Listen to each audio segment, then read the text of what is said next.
Olá, pessoal. Muito bom estar aqui de novo com vocês.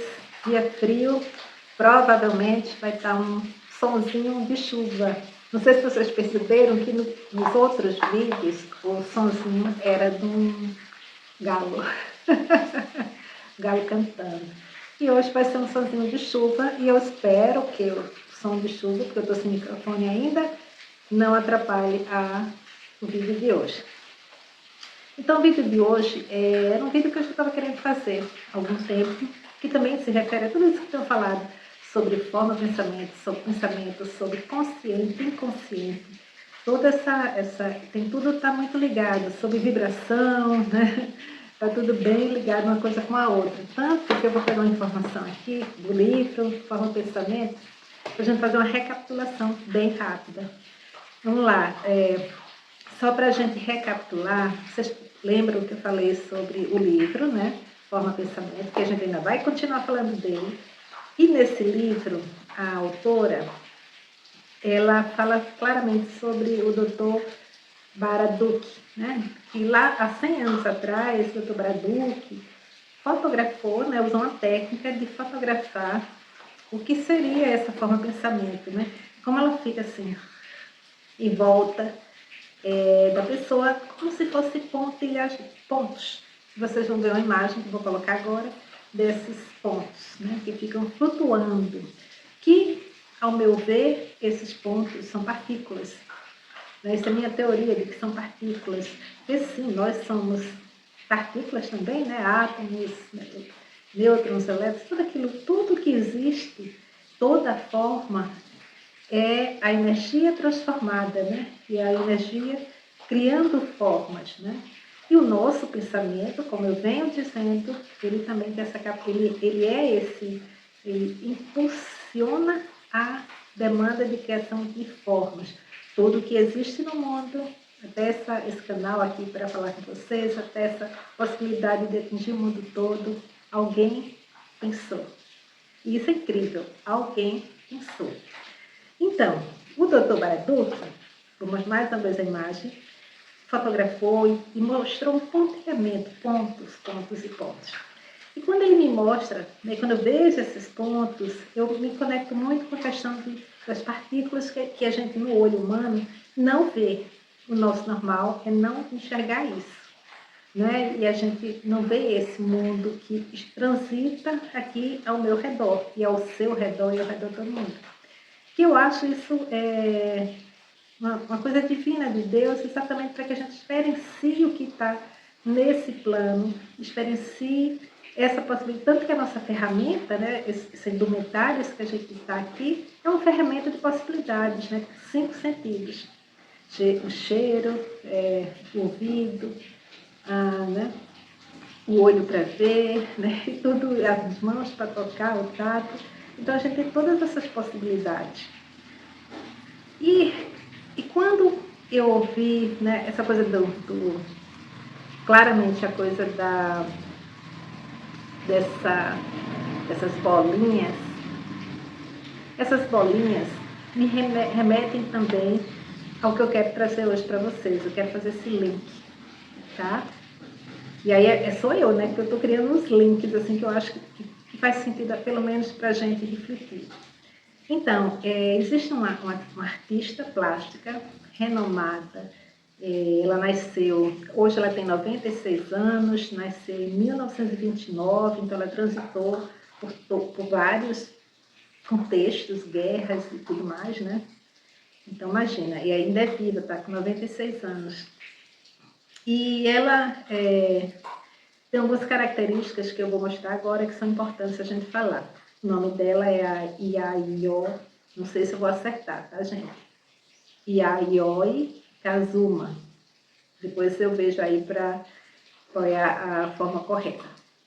Mas é YAYOI, Yayo Kusama. Yayo Kusama.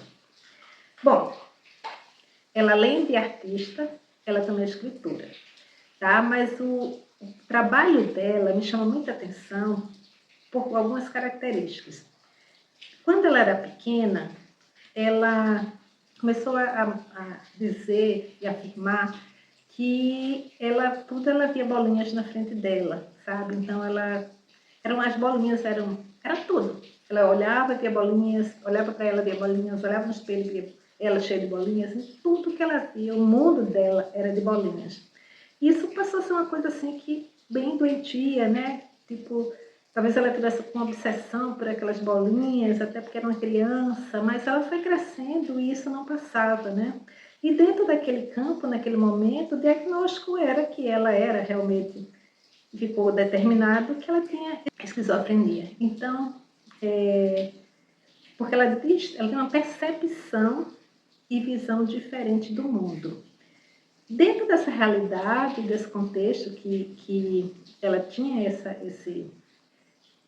questão dessa doença, né? Vamos dizer doença, a esquizofrenia ela é anterior, né? Diagnosticada antes do Freud, inclusive.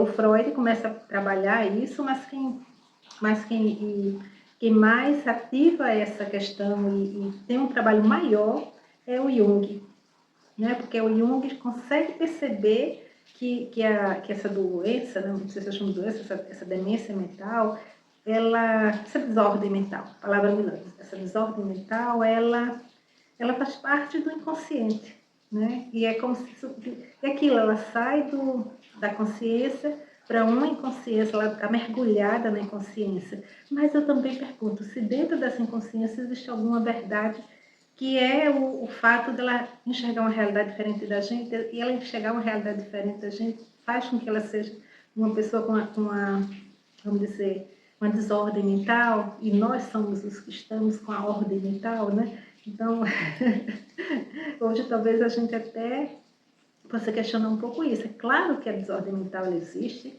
existem pessoas que estão submersas ali, né, de uma forma bem complexa, né? Muitas vezes até violenta, mas não é sobre isso, né? Eu quero falar sobre essa artista, sobre essa potência que é essa artista. E essa característica, então a gente está sabendo que ela tem uma característica que ela enxerga tudo de forma diferente, uma percepção onde as bolinhas estão sempre ali. E isso fez com que ela usasse isso na arte dela. Olha aquilo que eu falei, às vezes o que acontece com a arte-terapia é que você pode trabalhar esse inconsciente, né? Botar para fora esse inconsciente. Então ali, nas pinturas, na arte, em tudo aquilo que ela fez, centenas, milhares de bolinhas, ela está mostrando esse inconsciente dela, né? Ela está trazendo à tona esse mar desse inconsciente, que também tem muitas coisas ali que a gente ainda não tem como ter essa percepção, pela história dela, né? Por tanta coisa que ela pode ter vivido, e vivido em outros, né? Em outras, sei lá, em outros processos lá atrás. Mas o que a gente tem como certeza é que ela está coabitando dentro de um espaço que não é o nosso espaço da consciência. Ela está no espaço, né, migratório, porque ela se relaciona com todo mundo, ela tem uma consciência, de certa forma, que ela própria preferiu morar no manicômio, foi uma escolha dela. E é hoje uma das grandes nomes da arte. E aí eu estou passando aqui algumas imagens para vocês verem.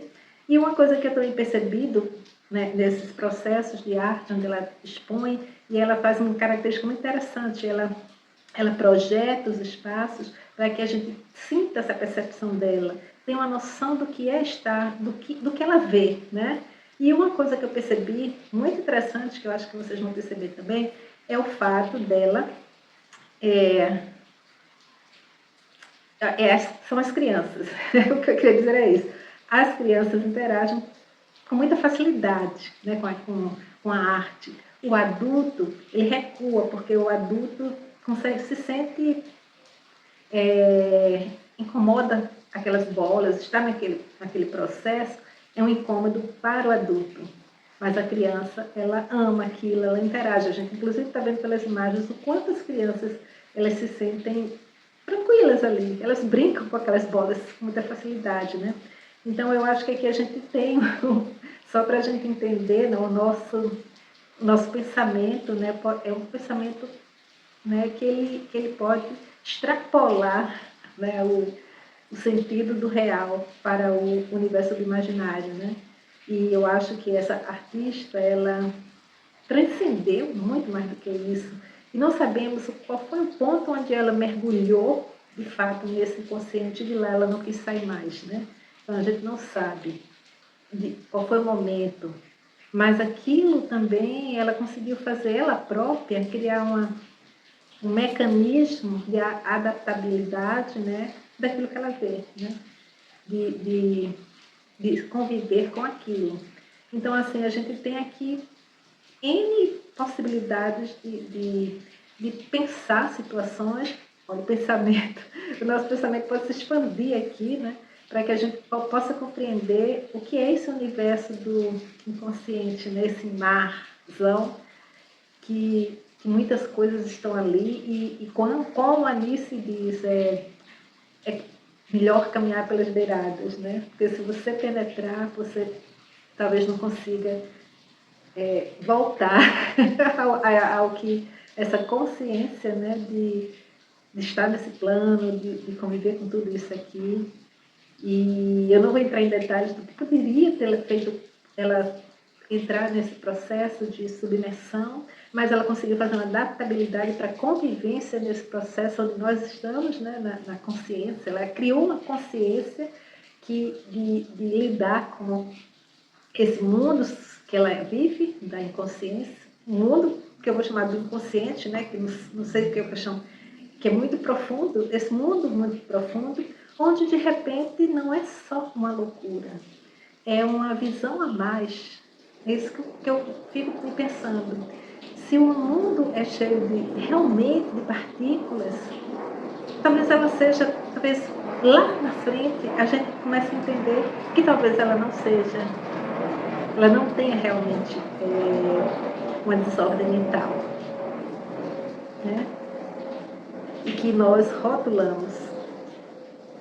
Mas é isso. Eu acho que aqui fiz um pouco do que eu estava pensando. Aí, mesmo sabendo que eu me alonguei mais do que deveria, eu tenho essa imagenzinha dessa porta, né? Que às vezes eu uso em alguns processos. E eu vou trazer aqui como se fosse a Kusama, né? A Yokozama, né? Imagina a Yokozama. E a menina Yokozama, né? Que não sabemos qual foi, o que levou a ela para adentrar nesse espaço, que é o espaço da possibilidade do inconsciente e submergir, né? Mas ela hoje ela faz isso, é como se ela viesse à tona e descesse, viesse à tona, e ela consegue conviver com a gente, mas ela migra, né, nesse espaço, no espaço-tempo. Eu trago só para que a gente possa refletir o quanto a gente sabe tão pouco sobre aquilo que a gente não conhece, né? Aquilo que a gente não vê, e sobre esse inconsciente, esse mar que a gente talvez tenha que realmente caminhar sempre pelas beiradas. É isso.